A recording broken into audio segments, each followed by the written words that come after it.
नमस्कार। आप देख रहे हैं संतोष पाठक ऑफिशियल। मैं हूं आपके साथ शिव कुमार मिश्रा। मेरे साथ हैं संतोष पाठक जी। स्वागत और अभिनंदन। बहुत बहुत नमस्कार शिव जी, और संतोष पाठक ऑफिशियल यूट्यूब प्लेटफॉर्म के भी तमाम दर्शकों को नमस्कार। अगले कुछ मिनट तक हमारे साथ जुड़े रहिएगा। हम एक बार फिर से आपके सामने देश की राजनीति से जुड़ी एक बड़ी खबर लेकर सामने आए हैं। देश के एक बड़े नेता ने पलटवार कर दिया है। कौन है वो नेता, किस पर किया पलटवार, विस्तार से उसकी जानकारी आपको हम अपने इस खास प्रोग्राम में आज देने वाले हैं। जी शिव जी। बात हम करेंगे हिंदू हृदय सम्राट के बिल्कुल नजदीक पहुंचने वाले उस नेता की, जो पिछले कई महीनों से बार बार नेपथ्य के पीछे धकेला जा रहा है। कुलबुलाते हैं, थोड़ा सा बाहर आते हैं, लेकिन तब तक कोई नया इशू आ जाता है। हाँ, उनका कोई कुछ बिगाड़ भी नहीं पा रहा है। ये बात मैं बिल्कुल तथ्यों के आधार पर कह रहा हूं। कोई कुछ बिगाड़ भी नहीं पा रहा है, लेकिन बिगाड़ने के लिए लगातार वो कहते हैं कि पहले अग्निबाण भेजा जाएगा, उधर से जल बाण आएगा, वो ठंडा हो जाएगा, फिर इधर से दूसरा बाण भेजा जाएगा। बाण लगातार मारे जा रहे हैं, लेकिन उधर से एक भी बाण उस सक्रियता से कुछ बिगाड़ नहीं पा रहा है। ऐसे ही नेता बन चुके हैं अब उत्तर प्रदेश के मौजूदा मुख्यमंत्री योगी आदित्यनाथ जी। लगातार दिल्ली से अटैक किए जाते हैं, लेकिन अटैक वो शायद कभी कभी तो कन्नौज जाके खत्म हो जाते हैं, कभी कोई बहुत कोशिश करता है तो उन्नाव क्रॉस कर जाता है, लेकिन लखनऊ तक कोई सटीक नहीं पहुंचता। उन्होंने भी अपने कुछ बाण इधर फेंके तो उनके बाण भी गाजियाबाद तक नहीं आ पाते, वो भी पीछे ही रह जाते हैं इटावा तक, और मैक्सिमम टूंडला आके ठंडे पड़ जाते हैं।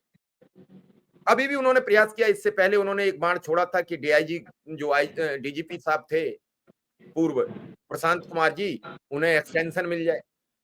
सेवा विस्तार नहीं मिला, और ऐसा पहली बार हुआ कि 6 बजे घोषित करना पड़ा कि अमुक कार्यकारी पुलिस महानिदेशक नियुक्त किए जा रहे हैं। 5 बजे तक चार्ज वार्ज का काम हो जाता था। नहीं हुआ तो एक बार 1 महीने तक नहीं हुआ। जब ओपी सिंह ने चार्ज संभाला तो वो तय था कि ओपी सिंह बनेंगे, लेकिन वो चार्ज नहीं लिया उन्होंने। नाम तय हो गया था, लेकिन इस बार नाम तय नहीं हो पाया। फिर शाम को एक 14वें नंबर के अधिकारी को उठा के, अब तो उनका नंबर कम हो गया, धीरे धीरे ऊपर के सेवानिवृत्त होते चले जा रहे। ऐसा ही वाकया फिर फंस गया था 31 जुलाई को, जब राज्य के चीफ सेक्रेटरी यानी मुख्य सचिव मनोज कुमार सिंह सेवानिवृत्त हो रहे थे। फाइल गई कि नहीं गई ये किसी को पता नहीं है। सूत्र लगातार काम कर रहे थे। अब सूत्र कितना काम कर पाए मुझे नहीं मालूम, लेकिन जो नया धमाका कर दिया योगी आदित्यनाथ जी ने, उसने दिल्ली तक यह संदेश दे दिया है कि मैं भी किसी की सुनता नहीं हूं, करता वही हूं जो मेरे मन में होता है। अब आप पूछेंगे ऐसा क्या कर दिया, तो मैं सीधा चलूंगा संतोष पाठक जी के पास के वो सारी बातें मैं बता दूंगा। फिर संतोष पाठक जी जो अपनी खबर लाए हैं, इतना मेहनत कर करा के, उसका रहस्य खुल जाएगा। तो पूरी खबर समझने के लिए आपको ये वीडियो पूरा देखना भी पड़ेगा, और अगर खबर पसंद आ जाए तो सब्सक्राइब भी कर लीजिए और बेल आइकन बटन भी दबा दीजिए, ताकि ऐसी खबरें आप तक पहुंचती रहे। जी, तो क्या है वो रहस्य, क्या कर दिया ऐसा जो दिल्ली तक संदेश चला गया है? देखिए शिव जी, आमतौर पर जो हमारी खबर है वो युवा दर्शकों के लिए भी है, बाकी दर्शक भी देखते हैं। मैं थोड़ा सा क्रिकेट की भाषा में समझा देता हूं कि मान लीजिए शुभमन गिल को एक टीम दी जाती है और उनको वो 14 खिलाड़ी दे दिए जाते हैं, लेकिन एक खिलाड़ी जो वो चाहते थे कि टीम में होना चाहिए, होना चाहिए, होना चाहिए, ओपनिंग बैट्समैन चाहिए, बीसीसीआई के सिलेक्टर है वो टीम नहीं देते, वो टीम चुनकर भेज देते। तो कहते हैं कि देखो आपने जो ओपनर चुन के भेजा, मैं ओपनिंग तो उससे नहीं करवाऊंगा, आप भले ही उसको टीम में ले लो। तो वो क्या करते हैं, 13वें 14वें खिलाड़ी को चुन लेते हैं कि अब ये आके ओपनिंग बैट्समैन करेगा, जो बीसीसीआई ने मुझे भेजा है मैं उससे ओपनिंग बैट्समैन नहीं करवाऊंगा। योगी जी बिल्कुल वही कर रहे हैं। योगी आदित्यनाथ को चाहते थे, प्रधानमंत्री नरेंद्र मोदी से रिक्वेस्ट की उन्होंने। आमतौर पर भारतीय जनता पार्टी या एनडीए गठबंधन में शामिल जो भी मुख्यमंत्री, चाहे नीतीश कुमार हो, चंद्रबाबू नायडू हो, भारतीय जनता पार्टी के अन्य मुख्यमंत्री हो, उनके आग्रह को केंद्र सरकार मान लेती थी, प्रधानमंत्री नरेंद्र मोदी मान लेते थे। योगी आदित्यनाथ ने अपने एक अधिकारी के बारे में रिक्वेस्ट किया कि इनको एक्सटेंशन दे दिया जाए। ऐसा नहीं कि पहले एक्सटेंशन नहीं दिया गया था, पहले भी एक्सटेंशन दिया गया था, लेकिन केंद्र सरकार ने उनको नहीं माना। मजबूरी में उन्हें किन्हीं और अधिकारी को अपना मुख्य सचिव बनाना पड़ा। लेकिन फिर योगी आदित्यनाथ ने पलटवार कर दिया। क्या पलटवार कर दिया? उन्होंने कहा ठीक है, मजबूरी में मुझे खिलाड़ी तो दूसरा चुनना पड़ा, लेकिन मैं अपने अधिकारी को सबसे ज्यादा पावरफुल बना दूंगा। और उत्तर प्रदेश की ब्यूरोक्रेसी के इतिहास में ये पहली बार हुआ है शिव जी कि तीसरे नंबर पर आने वाले अधिकारी, पहले नंबर पर आने वाले आईएएस अधिकारी मुख्य सचिव से भी ज्यादा पावरफुल हो गए। जी हाँ, मुख्य सचिव से भी ज्यादा पावरफुल हो गए। कौन है वो अधिकारी? किस तरह से उनको पावरफुल बनाया गया? इन चीजों के बारे में एक-एक करके जानकारी दूंगा। दर्शकों को थोड़ा-सा मैं मेमोरी एक बार उनका रिहर्स करना चाहूंगा कि आप सबको याद होगा कि मनोज सिंह मुख्य सचिव थे। 31 जुलाई को आखिरी उनका दिन का कार्यकाल था। 20 दिन पहले मुख्यमंत्री योगी आदित्यनाथ ने, यूपी सरकार ने आग्रह भेजा था केंद्र सरकार को कि इनको एक्सटेंशन दे दिया जाए। और इससे पहले जो एक्सटेंशन का इतिहास था, अनूप चंद्र पांडे, उनको एक्सटेंशन दिया गया था। दुर्गा शंकर मिश्रा जो मुख्य सचिव थे, उनको 2.5 साल का एक्सटेंशन दिया गया था। कई अन्य अधिकारियों को एक्सटेंशन दिया गया था। एनडीए शासित, भारतीय जनता पार्टी शासित अन्य राज्यों में भी अधिकारियों को एक्सटेंशन दिया जाता था, लेकिन उनको नहीं दिया गया। मनोज सिंह को नहीं दिया गया और फिर शशि प्रकाश गोयल को, यूपी सरकार को, योगी आदित्यनाथ की सरकार को मुख्य सचिव बनाना पड़ा। अब यूपी का जरा ब्यूरोक्रेसी बता देता हूं मैं। मुख्य सचिव होने के नाते जो शशि प्रकाश गोयल है वो पहले नंबर पर आते हैं, और दूसरे नंबर पर जो वरिष्ठ अधिकारियों में आते हैं वो कृषि उत्पादन आयुक्त हैं, एपीसी हैं, दीपक कुमार जी, वो दूसरे नंबर पर आते हैं। तीसरे नंबर पर अधिकारी आते हैं संजय प्रसाद। इनके नाम पर गौर कीजिएगा। ये यूपी की ब्यूरोक्रेसी में तीसरे नंबर के अधिकारी हैं, लेकिन मुख्यमंत्री ने इनको इतना ज्यादा पावरफुल बना दिया है, इतना ज्यादा ताकतवर बना दिया है कि अब सब कुछ इन्हीं के हाथ में। वो यूपी के ब्यूरोक्रेसी में 25वें नंबर पर है। यूपी के ब्यूरोक्रेसी में 25वें नंबर पर है। बिल्कुल आपने नई जानकारी हमारे दर्शकों को दी है। लिस्ट खोल ली है। उनसे पहले 25 और अधिकारी हैं। शशि प्रकाश गोयल जी हैं, डॉक्टर देवेश चतुर्वेदी जी हैं, अनिल कुमार जी हैं, हिमांशु कुमार हैं। उसके बाद 5वें नंबर पर दीपक कुमार हैं, सुधीर बोबड़े जी भी हैं, अर्चना अग्रवाल हैं, कामरान रिजवी हैं, निवेदिता शुक्ला हैं, वेंकटेश्वर लू हैं, बाबूलाल मीना है, राजेश कुमार सिंह है, नरेंद्र भूषण है, अनुराग श्रीवास्तव है, आलोक कुमार जी है, वीना कुमारी मीना है, लीना जौहरी है, अमित कुमार घोष है, पार्थ सारथी सेन शर्मा है, आशीष कुमार गोयल है, भुवनेश कुमार है, मृत्युंजय कुमार नारायण है, संतोष कुमार यादव है, आमोद कुमार है। तब नंबर आता है संजय प्रसाद जी का। 1995 बैच के अधिकारी है। तो आपने जो 2 दर्जन अधिकारियों के नाम गिना दिए हैं, उन 2 दर्जन अधिकारियों के दिलो दिमाग में भी क्या चल रहा होगा उसको महसूस कर सकते हैं। जैसे मीडिया में होता है ना कि आपसे कोई 5 साल 10 साल जूनियर और उसको आपका बॉस बना दिया जाए, तो मैं महसूस कर सकता हूं कि उन अधिकारियों के मन में क्या चल रहा होगा। अब क्या किया इन्होंने, संजय प्रसाद जी को क्या क्या इन्होंने दे दिया और कैसे उनको इतना ज्यादा पावरफुल बना दिया गया। वो प्रमुख सचिव मुख्यमंत्री हैं, गौर कीजिएगा एक एक विभाग पर। प्रमुख सचिव मुख्यमंत्री हैं, इसके अलावा गृह विभाग, सूचना विभाग, सूचना विभाग जो खबरों को मैनेज करता है और विज्ञापन और ये सब खेल करता है, गोपन और सतर्कता विभाग। आमतौर पर आरोप लगाया जाता है कि ये विभाग जो है अपने ही मंत्रियों पर ज्यादा नजरें रखता है, तो ये सारे विभाग इनको दे दिए गए। संवेदनशील विभाग है।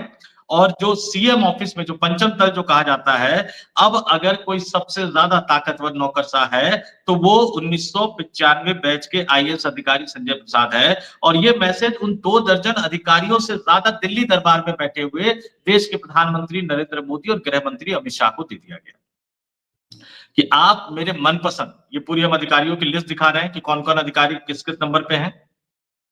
तो योगी जी ने दिल्ली दरबार को मैसेज दे दिया कि मैंने जो मांगा वो आपने नहीं दिया, तो आपकी वजह से मुझे किन्हीं और को मुख्य सचिव बनाना पड़ा, लेकिन मैंने अपने मनपसंद अधिकारी को सुपर पावरफुल बना दिया। इस वर्ड को देखिए, आपने सुपर चीफ मिनिस्टर सुना होगा, लेकिन सुपर पावरफुल आईएएस अधिकारी, ये कंसेप्ट जो है वो योगी आदित्यनाथ ने देश की राजनीति में इजाद कर दिया है। और इतना ज्यादा महत्वपूर्ण पद, और क्या भरोसा क्या है, रिश्ता क्या है, वो जानना आपके लिए बहुत जरूरी है कि क्यों योगी आदित्यनाथ ने संजय प्रसाद पर भरोसा किया। दोनों की जो मुलाकात है वो गोरखपुर में हुई 1999, आज है 2025, 26 साल पहले। और उस समय संजय प्रसाद क्या थे गोरखपुर में, वहां मुख्य विकास अधिकारी के पद पर थे और योगी उसी समय उसी दौरान युवा सांसद बने थे और तब से ये रिश्ता उनका चलता रहा।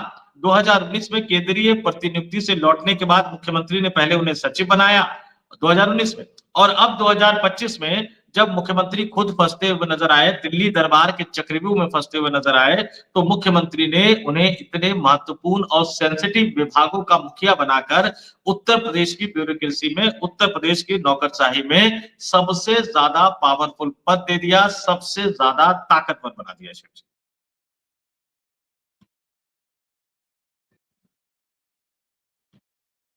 लेकिन ताज्जुब यह है कि 25वें नंबर से उठाकर एक व्यक्ति को सब कुछ सौंप दिया गया। आपको याद होगा उस समय किसी बड़े चैनल को आप यूपी में देख रहे थे, अखिलेश यादव ने जावेद अहमद को 12वें नंबर से उठा के पुलिस महानिदेशक बना दिया था। ये भारतीय जनता पार्टी पूरी दिनों रात उस पर कई दिन राजनीति चली थी। तब क्योंकि यूट्यूब का जमाना नहीं था, यूट्यूब की तब फॉर्मेलिटीज पूरी नहीं हुई थी, केवल चैनल चलते थे। आपको भी याद होगा कि तब यूट्यूब पर कोई ऐसी वो नहीं थी, और तब जो गाय बगाए डालते थे उन पे व्यूज भी नहीं आते थे।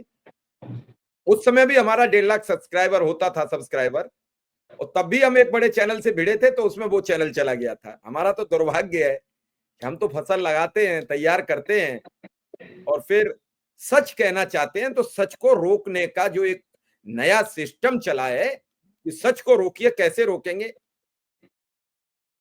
लेकिन हम कितना रोकेंगे। अब आज ही आप देख लीजिए, सुप्रीम कोर्ट ने एक याचिका सुनी राहुल गांधी की। राहुल गांधी से सुप्रीम कोर्ट ने यह सवाल किया है कि आप एक देश के नागरिक हो और आपके पास ऐसे सबूत क्या हैं जो आप बता रहे हो कि 2000 किलोमीटर भारत में चीन घुस गया है। इसको एक वर्ग विशेष की मीडिया ने कहा है कि कड़ी फटकार लगाई है। एक मीडिया कह रहा है कि राहुल गांधी की जीत हो गई, कि सुप्रीम कोर्ट भी मानना है कि 2000 किलोमीटर घुसा है तो तथ्य प्रस्तुत करो, राहुल गांधी को मौका मिलेगा तथ्य प्रस्तुत करने के।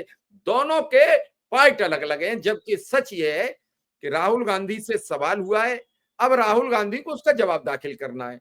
यही अगर निशिकांत दुबे होते, यही बीजेपी का कोई नेता होता, तो ये खबर चलती ही नहीं। फिर अगर लताड़ होती तो ये मीडिया का जो नैरेटिव है तो वो कैसे बताएगा कि योगी ने 25वें नंबर के अधिकारी को सारा। मुझे थोड़ा उदाहरण में समझाना पड़ा, आपने क्रिकेट में समझाया, मैं सीधा सीधा इधर उधर से समझा के लाया कि आखिर क्या और जो 24 अधिकारी थे वो भरोसेमंद नहीं थे? क्या वो 24 अधिकारी इतने अक्लमंद नहीं थे जितने संजय प्रसाद जी है? मेरा सीधा सीधा सवाल है। आपने देखा होगा संतोष जी, बीते टाइम में बीआरएस लेने का सिलसिला बढ़ा, और उसका रीजन यही था कि जब सीनियर अधिकारी का मान सम्मान चला जाता है तो उसे बड़ी कोफ्त होती है। आपने देखा होगा मुकुल गोयल 2 वर्ष कैसे उन्होंने वक्त काटा होगा उत्तर प्रदेश की ब्यूरोक्रेसी में। जो व्यक्ति पुलिस महानिदेशक रहा, उसके बाद जब उसे हटाया गया तो वो 2 वर्ष कैसे जिया होगा उन्हीं अधिकारियों के साथ जिनका बॉस था। आपको याद होगा आर.के. तिवारी का मसला, कि वो फिर परवीन निगम के एमडी बना दिए गए। कैसे वो काम करते हैं आप बताइए। तो ये जो समस्या है इसने बीआरएस की प्रवृत्ति बढ़ाई। दूसरे जैसे 2.5 वर्ष, मैं किसी अधिकारी के खिलाफत नहीं कर रहा हूं, किसी की माफकत भी नहीं कर रहा हूं, लेकिन मेरा सवाल है जो व्यक्ति अपने सीनियरिटी में आ रहा है, 2.5 वर्ष अभी कार्यकाल बढ़ता रहा डीएस मिश्रा का, तो 2.5 वर्ष के दौरान जो चीफ सेक्रेटरी के पद पर जाने वाले अधिकारी थे उनका तो हिस्सा चला गया, वो सेवानिवृत्त हो गए, उनका नंबर तो नहीं आया। ऐसे में सरकार को ब्यूरोक्रेसी पर भी भरोसेमंदी जाहिर करनी चाहिए। अधिकारी सरकार का होता है, बहुत साफ बात बता रहे हैं। कोई आपका विरोधी अधिकारी हो उसे भी आप जिम्मेदारी दे दो तो वो और वफादारी से आपके साथ निभाता है कि मेरे नंबर अंक बने रहे। देखिए क्या होता है आगे। अब संतोष जी, इतना सबके बाद संतोष सर आपसे मेरा एक सवाल है कि इसका असर ब्यूरोक्रेसी पे पड़ेगा? जो इनसे ऊपर सीनियर अधिकारी हैं, क्या उनका मनोबल डाउन होगा? क्या वो अपमानित महसूस करेंगे, या वो लगेगा कि मुख्यमंत्री को हम पर आज भी भरोसा नहीं है? बिल्कुल शिव जी, और उससे पहले जरा आपने राहुल गांधी का जिक्र किया, with due respect, supreme court अवमानना का भी मामला चला देता है, एक पत्रकार पे भी चला दिया था, तो डिस्क्लेमर लगाना पड़ता है। सुप्रीम कोर्ट ने जो कहा बड़ा दिलचस्प कहा है। मैं चाहूंगा कि देश के हमारे जनता को, दर्शकों को ये सुनना चाहिए। राहुल गांधी को क्या कहा सुप्रीम कोर्ट ने? जो बोलना है संसद में बोलिए, सोशल मीडिया पर क्यों बोलते हैं? सेना को लेकर राहुल गांधी के बयान पर सुप्रीम कोर्ट के जज जस्टिस दीपांकर दत्ता की टिप्पणी है कि जो बोलना है संसद में बोलिए, सोशल मीडिया पर क्यों बोलते हैं? संसद में तो माइक बंद कर दिया जाता है, संसद टीवी दिखाती नहीं है। संसद में सरकार फंसती हुई नजर आती है तो सदन की कार्रवाई को स्थगित कर दिया जाता है। आज भी लोकसभा की कार्रवाई चल नहीं पाई। 11 बजे पहले वो हुआ, फिर स्थगित हुआ, फिर दोबारा स्थगित हुआ और बाद में लोकसभा की सदन की कार्रवाई को कल तक के लिए स्थगित कर दिया गया। तो जब सदन में बोलने का मौका नहीं दिया जाता, तभी तो सोशल मीडिया पर नेता लिखता है। और क्या मैं विपक्ष के नेता की बात नहीं कर रहा हूं, वो राहुल गांधी इसकी बात नहीं कर रहा हूं, कांग्रेस के पूर्व राष्ट्रीय अध्यक्ष इसकी बात भी नहीं कर रहा हूं। इस देश में राजनीतिक दलों द्वारा, नेताओं द्वारा प्रेस कॉन्फ्रेंस करने की एक परंपरा रही है। तो कल को सुप्रीम कोर्ट ये भी कहेगा कि नहीं, प्रेस कॉन्फ्रेंस क्यों कर रहे हो? जो भी बोलना है संसद और विधानसभा में जाके बोलो। आप सजा दीजिए, आप आलोचना कीजिए, आप कार्रवाई कीजिए। आप ये नहीं कह सकते कि सोशल मीडिया पे मत बोलो, संसद में जाकर बोलो। कल को आप कहोगे नहीं, पब्लिक में मत बोलो, अपने मन में जाके बोलो, अपने घर में जाके बोलो। जैसे बड़ा एक दिलचस्प मैं बताऊं आपको कि एक बड़ा दिलचस्प हंगामा हो गया था जब मैंने मेरठ में उत्तर प्रदेश की कार्यकारिणी की बैठक थी और मुझे याद आ रहा है शायद कार्यकारिणी या महिला मोर्चा किसी की बैठक थी, इतना मैं याद कर रहा हूँ। कार्यकारिणी की बैठक थी। कई नेता असंतुष्ट वहां पहुंचे थे, अमित शाह उनको संबोधित करने के लिए आए थे। अमित शाह ने संबोधित करते करते ये कहा कि नाराजगी है तो नाराजगी पब्लिक में जाहिर मत करो। अगर नाराज हो, गुस्सा आता है तो बाथरूम में जाओ, वहां जोर जोर से चीखो, चिल्लाओ, रो, गाओ, जिसके बारे में जो कहना है वो कहो। और जब बाथरूम से बाहर निकलो तो अपने गुस्से को शांत करके निकलो, अपने गुस्से को पी करके निकलो। उन्होंने यहां तक कहा कि मेरे साथ पता नहीं क्या क्या हुआ पार्टी के अंदर किस तरह से मुझे अलग थलग करने की कोशिश की गई। अपने शुरुआती दिनों की बात बता रहे थे। तो उस खबर को मैंने चला दिया जिस चैनल में मैं काम करता था। अब भारतीय जनता पार्टी वाले परेशान हो गए कि ये तो अंदर की खबर थी, बाहर कैसे आ गई, बाहर कैसे आ गई, बाहर कैसे आ गई। अब कल को कोई कहे कि नहीं आप टीवी चैनल पे भी नहीं चला सकते, फिर कहा जाएगा कि आप यूट्यूब पे भी नहीं चला सकते। जैसे नेता कहते थे ना, आंदोलनकारियों को आमतौर पर कहते हैं कि हिम्मत है तो चुनाव लड़के दिखाओ। तो वो बातें निश्चित तौर पर सुप्रीम कोर्ट की टिप्पणी अजीब सी लगती है। और मैंने खुद भी सोशल मीडिया पर फिर लिखा कि मैंने कहा कि क्या हम जज साहब से यह अनुरोध और आग्रह कर सकते हैं कि साहब जो भी आपको कहना है उसको फैसले में लिखिए। क्यों आप टिप्पणी करके, क्रांतिकारी टिप्पणी करके मीडिया का ऑन एयर टाइम जो है वो खा लेते हैं? क्यों? क्योंकि कहते कुछ और फैसले में कुछ और आता है। फैसले में वो क्रांतिकारी टाइप की बातें आ नहीं पाती, मतलब कलम जब लिखता है तो क्रांतिकारी टाइप की बातें आ नहीं पाती। अब यहाँ पर आते हैं अधिकारियों पर। निश्चित तौर पर ब्यूरोक्रेसी में फर्क पड़ेगा, उनके मनोबल पर फर्क पड़ता है, सिर्फ उनके काम करने के स्टाइल पर, फंक्शन पर फर्क पड़ता है और ये फर्क बहुत ज्यादा होता है। अगर आपसे सीनियर हो 2 साल, 4 साल, 5 साल तो ठीक है। अगर आपसे जूनियर आपके ऊपर बैठे हो, वो आपको आदेश देते रहे हो, वो आपको डांटे, तो निश्चित तौर पर असर नहीं होगा। और आपने जो कहा कि वीआरएस की जो परंपरा है वो किस तरह से आगे बढ़ती चली गई। और जरा मैं भारतीय जनता पार्टी के लोगों के लिए थोड़ा सा बता देता हूँ। संजय प्रसाद का हमने जिक्र किया। ये 2002 से 2003 तक गोरखपुर के पड़ोसी जिले महाराजगंज के जिला मजिस्ट्रेट के रूप में भी इन्होंने काम किया। उसके बाद अयोध्या, बहराइच, फिरोजाबाद और आगरा जिलों के डीएम रहे। और बड़ी दिलचस्प बात, ये भाजपाइयों के लिए नहीं नहीं मायावती की सरकार में मेरा मेरा एक सवाल है।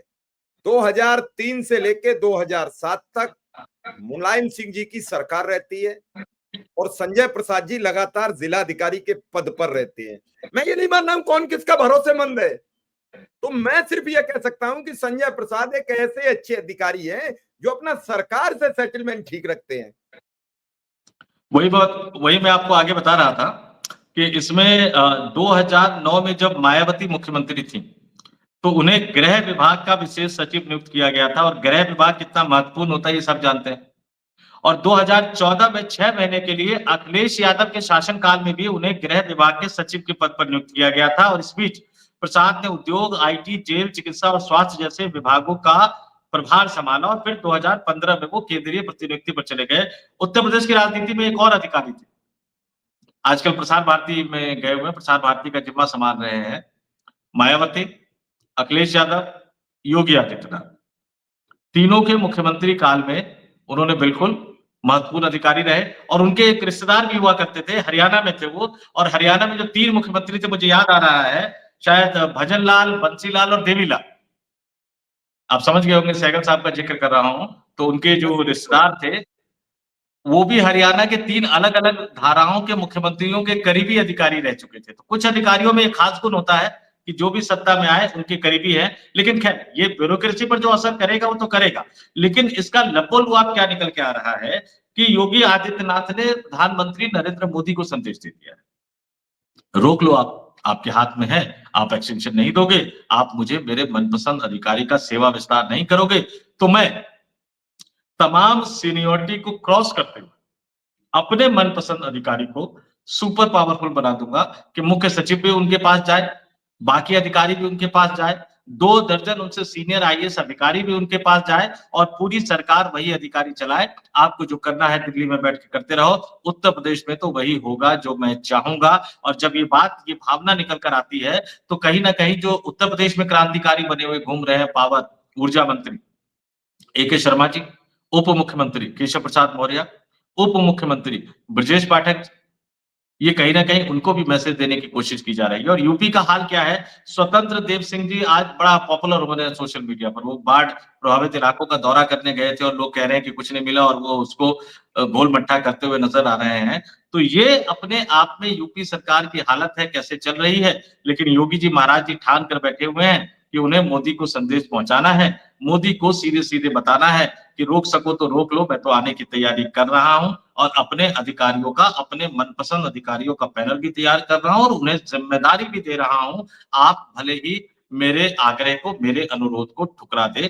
तो ये योगी आदित्यनाथ का सीधा-सीधा मैसेज है। ये खबर सिर्फ एक खबर नहीं है, ये सिर्फ एक खबर नहीं है। सिर्फ एक ब्यूरोक्रेसी में जो बदलाव किया गया है, ज़िम्मेदारी दी गई वो नहीं है। ये संदेश है।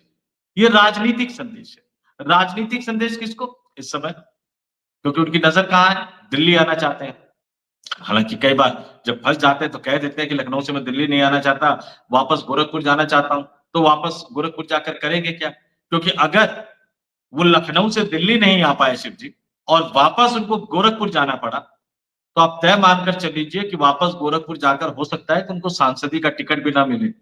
रवि किशन कब्जा जमा चुके हैं। अच्छा, एक बात और निकल कर सामने आ रही है कि उनकी हिंदू युवा वाहिनी एक संगठन हुआ करता था। सुनने में आ रहा है कि उसको फिर से स्ट्रॉन्ग कर रहे हैं, फिर से बड़ा कर रहे हैं।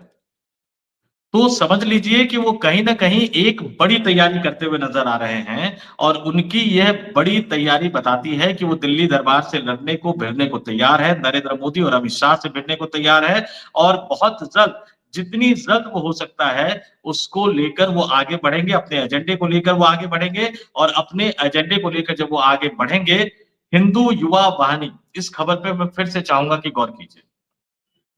जब भारतीय जनता पार्टी की राजनीति में, ये दर्शकों को मैं बता दूं, आज आपको योगी आदित्यनाथ बहुत पावरफुल नजर आ रहे होंगे, बहुत ताकतवर नजर आ रहे होंगे। लेकिन 2017 से पहले और जब वो युवा युवा सांसद बनकर आए थे तो एक चार्म था, अटल बिहारी वाजपेयी जी का दौर था, तो अटल जी इज्जत देते थे, तो बाकी तमाम बड़े-बड़े दिग्गज मंत्री भी उनको इज्जत देते थे, उनके भगवा बस्ते के कारण।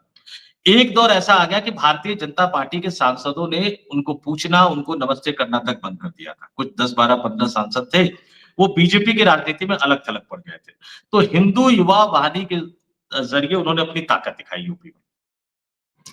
गैंगस्टरों के खिलाफ खड़े हुए, पूरे यूपी में घूमते हुए नजर आए, गाजियाबाद से लेकर गोरखपुर तक कार्यक्रम करते हुए नजर आए। हिंदू युवा वाहिनी ने योगी आदित्यनाथ की प्रासंगिकता को उत्तर प्रदेश की राजनीति में बनाए रखा, लेकिन 2017 में जब वो मुख्यमंत्री बने, तो हिंदू युवा वाहिनी धीरे-धीरे कमजोर होती चली गई। समस्या कुछ और भी थी, क्योंकि आपके संगठन के प्रदेश अध्यक्ष, आप मुख्यमंत्री बन गए, तो वो आपसे कुछ और चाहते थे। उतना ज़्यादा देने की हालत में योगी आदित्यनाथ थे नहीं। क्यों? क्योंकि गुजराती लॉबी का अपना एक अलग शिकंजा था। तो हिंदू युवा वाहिनी कमजोर होती चली गई और अब जब ये खबर आती है कि हिंदू युवा वाहिनी भी स्ट्रांग हो रही है, तो तय मानकर चलिए कि महाराज जी के दिमाग में कुछ तो ऐसा चल रहा है, जो अगर कामयाब हो गया, तो इस देश की राजनीति में हंगामा मच जाएगा। एक बड़ा राजनीतिक तूफान आ जाएगा। अब इस राजनीतिक तूफान में कौन टिके रहेंगे, कौन खड़े रहेंगे और किनको विदा हो जाना पड़ेगा, ये तो समय बताएगा शिव जी। चलिए, ये तूफान चल रहा है, वैसे ही भयानक बाढ़ आ रही है उत्तर प्रदेश में। अब तक के सारे सब जो रिकॉर्ड थे वो सब ध्वस्त होते नजर आ रहे हैं। कहा जा रहा है कि 12 वर्ष के पूर्व भी ऐसी बरसात नहीं हुई है और 14 वर्ष में प्रभु श्री राम वनवास से लौटे थे। सबके रिकॉर्ड बदले जा रहे हैं, सबके दस्तावेज बदले जा रहे हैं।